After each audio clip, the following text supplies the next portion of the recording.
Thanks for watching. Don't forget to like, comment, share and subscribe to Mufti Tariq Masood, famous scholar. Mufti Tariq Masood speeches को subscribe करके bell icon पे जरूर click करें. जज़ाकल्लाह.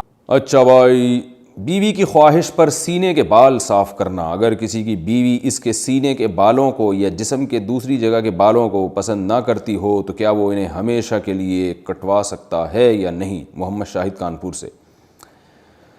मर्द जो है ना, सीने के बाल या कहीं और जिस्म में जो टांगों वागों के बाल होते हैं, ये तो मर्दों के होते ही हैं और हमने कभी नहीं देखा सदियों तक मर्दों ने इनको काटने की कोशिश की, और कभी भी नहीं. अब मर्दों में रिवाज चल पड़ा इन बालों को काटने का. तो इसकी ज़्यादातर वजूहात तो होती हैं जो जिनमें निस्वानियत होती है ना, वो ये बालों को काटते हैं, वरना मर्द तो नहीं काटते ये बाल. तो हमेशा से रखते ही आए हैं. जो अल्लाह ने कुदरती तौर पे मर्दों को सीने पे बाल दिए हैं या टांगों पे बाल दिए हैं, तो वो ख़वातीन की तरह वो भी शुरू हो गए हैं आजकल बालों को साफ़ करना. तो पता नहीं क्या मकसद है उनका. बाज़ मर्द ये कहते हैं कि हमारे सीने के बाल इतने ज़्यादा बड़े हो जाते हैं कि उसमें पसीना जम जाता है, बदबू आती है. तो भाई रोज़ नहा लिया करो. लेकिन बहरहाल इन बालों के काटने या ना काटने के बारे में हमारे पास शरीयत में कोई वाज़ेह हदीस या कुरान की आयत मौजूद नहीं है.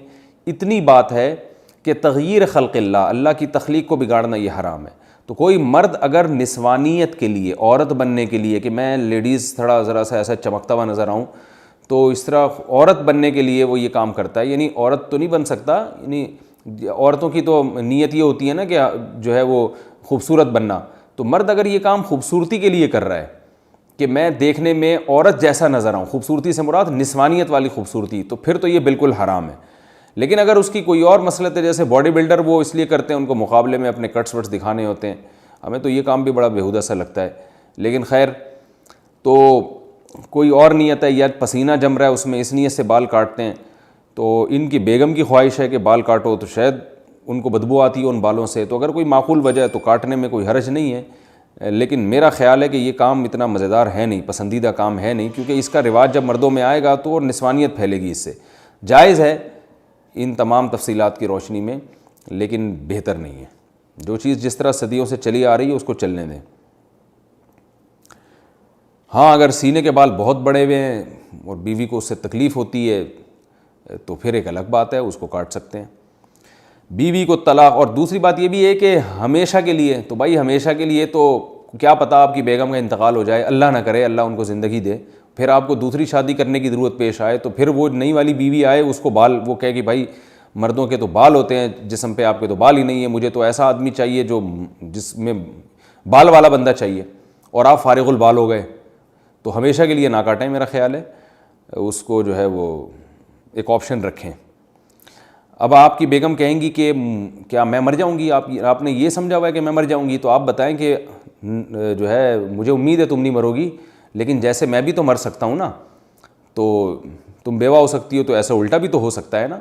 तो आप उनसे कहें कि 50% मेरे मरने के इम्कान है, 50% तुम्हारे मरने के. बल्कि और एहतियात में यूँ कहें कि बेगम 75% मेरे मरने के इम्कान है, क्योंकि मैंने ज़्यादातर औरतें बेवा होते देखी हैं, मर्दों की बीवियाँ की रिपोर्ट मरने की ज़रा कमी है. तो आप कहें कि 75% मेरे मरने का इम्कान है, 25% तुम्हारा इम्कान है. बल्कि यूँ और एहतियात कर लें कि 75% मेरे मरने का इम्कान है, 24% तुम्हारे मरने का इम्कान है, और 1% हम दोनों के इकट्ठे मरने का इम्कान है, कि 1% इस बात का इम्कान है कि इकट्ठे ही मर जाएं. तो अब वो उस 24% की वजह से मैं एहतियात कर रहा हूँ कि भाई हमेशा के लिए ना निकालूँ. Thanks for watching. Don't forget to like, comment, share and subscribe to Mufti Tariq Masood Speeches channel.